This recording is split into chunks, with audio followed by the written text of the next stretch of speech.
సాంఖ్యము మరియు యోగము 8వ శ్లోకం యొక్క ఆధ్యాత్మిక అంతరార్థం.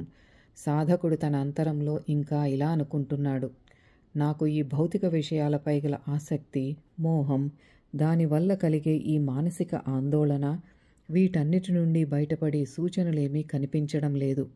నాకేమనిపిస్తోందంటే, ఒకవేళ నేను ఈ భౌతిక దేహంపై ఆధిపత్యాన్ని సాధించిన, అంటే సంపదలు, ఆరోగ్యము అన్నీ నాకు సంభవించిన, ఇంకా స్వర్గలోకం మీద ఆధిపత్యము అంటే సర్వసిద్ధులు నాకు ప్రాప్తించిన, అప్పుడు కూడా ఈ ఇంద్రియాల పట్ల నాకున్న మోహంని వదులుకోను, వాటిని త్యజిస్తాను అన్న ఆలోచనే నాకు ఎంతో తీవ్ర దుఃఖానికి లోను చేస్తోంది.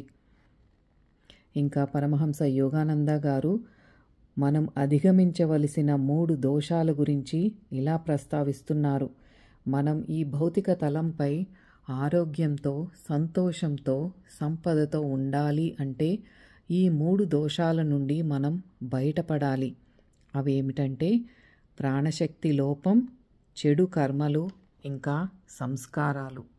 వీటి నుండి ఎప్పుడు బయటపడతాము అంటే పతంజలి మహర్షి మనకు నిర్దేశించిన అష్టాంగ మార్గంలో సూచించినట్లు క్రమ పద్ధతిలో పాటించి గురుముఖత నేర్చుకున్న సరి అయిన ప్రాణాయామ ప్రక్రియ వల్ల అంతర్ముఖులమైనప్పుడు ప్రత్యాహార, ధారణ, ధ్యాన, సమాధి వల్ల మాత్రమే అది సంభవమవుతుంది అని చెప్తున్నారు. ఇదే